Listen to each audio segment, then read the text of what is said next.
السلام عليكم ورحمة الله تعالى وبركاته. بسم الله والحمد لله الصلاة والسلام على أشرف رسول الله وعلى آله وصحبه أجمعين برضا الله أما بعد. ഏറ്റവും ബഹുമാനാദരവ് നിറഞ്ഞ ഉസ്താദുമാർ, എന്റെ മുമ്പിലിരിക്കുന്ന ആത്മമിത്രങ്ങൾ, നമുക്ക് രണ്ട് അമ്മമാരുണ്ട്. ഒന്ന് പെറ്റമ്മ, മറ്റൊന്ന് പശുവമ്മ. പശുവമ്മയെ നാം സംരക്ഷിക്കണം, എന്നാൽ അത് മനുഷ്യനെ കൊന്നുവേണോ എന്ന മഹാത്മാഗാന്ധിജിയുടെ വാക്കുകളിൽ തുടങ്ങി പശുരാഷ്ട്രീയത്തിന് പിന്നിലെ അജണ്ടകൾ എന്ന വിഷയ സംബന്ധമായി അല്പം സംസാരിക്കുന്നു.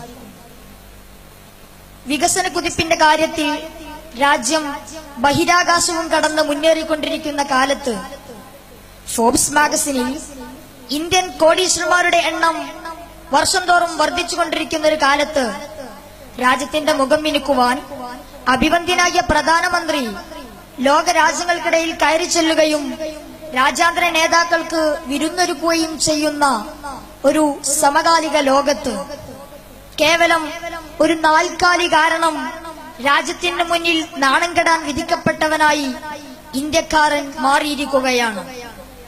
തെരുവിലും ചളിയിലും ചേരി പ്രദേശങ്ങളിലും കിടപ്പാടമുണ്ടാക്കുന്ന കോടിക്കണക്കിന് ഹതാശരുള്ള നമ്മുടെ രാജ്യത്ത് എങ്ങനെയാണ് നമ്മുടെ സുപ്രധാന ചർച്ചാ വിഷയങ്ങളിലേക്ക് പശുവും പശുവിൻ തോലും ബീഫുമെല്ലാം കയറി വന്നത്? ഇത്തരമൊരു അന്വേഷണത്തിലേക്ക് നാം കടന്നു ചിന്തിച്ചാൽ കാലങ്ങളേറെ മുമ്പ് മനുഷ്യനേക്കാൾ വർഗീയതയ്ക്ക് പ്രാധാന്യം കൽപ്പിച്ച ഗോൾവാൾക്കറെ പോലെ സവർക്കറെ പോലെയുള്ള ആളുകൾ രൂപപ്പെടുത്തിയെടുത്ത വിചാരധാരകളിലേക്കുള്ള വഴികളാണ് എന്ന് നമുക്ക് മനസ്സിലാക്കാൻ സാധിക്കും. കാരണം അവരുടെ പേരമക്കളായ RSSകാരുടെ വിഷത്തലങ്ങളിൽ നിന്നുമാണോ ഇത്തരം പ്രവണതകൾ രൂപപ്പെടുന്നത് എന്നു തന്നെ. കുറച്ച് മാസങ്ങൾക്ക് മുമ്പായിരുന്നു ദാദ്രിയിലെ മുഹമ്മദ് അഖ്ലാഖ് എന്ന മുസ്ലിം സഹോദരൻ ബീഫ് കഴിച്ചു എന്നതിന്റെ പേരിൽ അതിദാരുണമായി കൊല്ലപ്പെട്ട സംഭവം. ഈ അടുത്ത് പത്രമാധ്യമത്തിലൂടെ നാം വായിച്ചറിഞ്ഞു. ഉനയിലെ 4 ദളിത് യുവാക്കൾ അവരുടെ ജോലിയായ പശുത്തോലരിഞ്ഞതിന്റെ പേരിൽ പുറം തല്ലി തകർക്കപ്പെട്ട വാർത്ത.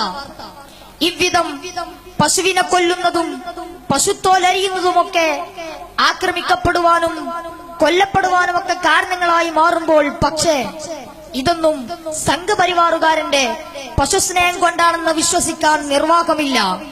അതുകൊണ്ടാണ് ആട്ടിറച്ചി തിന്നവനും മാട്ടിറച്ചി തിന്നവനും പട്ടിയിറച്ചി തിന്നവനും RSSകാരന് സമമായി മാറുന്നത്. അങ്ങനെയല്ലായിരുന്നുവെങ്കിൽ രാജ്യത്തു നിന്നും കയറ്റുമതി ചെയ്യപ്പെടുന്ന അൽ കബീർ അടക്കമുള്ള വൻകിട ബീഫ് ബിസിനസ് സ്ഥാപനങ്ങൾ സംഘപരിവാറുമായി അടുത്ത ബന്ധമുള്ള ഹിന്ദുക്കളുടേതാകുമായിരുന്നില്ല.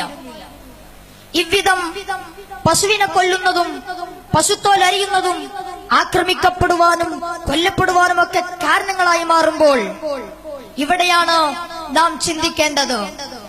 തങ്ങൾക്ക് താല്പര്യമുള്ളവർ ബീഫ് ബിസിനസ് നടത്തിയാലും പശുവിനെ കൊന്ന് പൂജ നടത്തിയാലും യാതൊരുവിധ കുഴപ്പമില്ലാതിരിക്കുകയും രാജ്യത്തെ ദളിതനോ മുസ്ലിമോ പശുവിനെ കൊല്ലുമ്പോഴേക്കോ ദൈവനിന്ദിയാവുകയും ചെയ്യുന്ന ഈ ഫാസിസ്റ്റ് സമ്പ്രദായം തിരുത്തപ്പെടേണ്ടതുണ്ട്.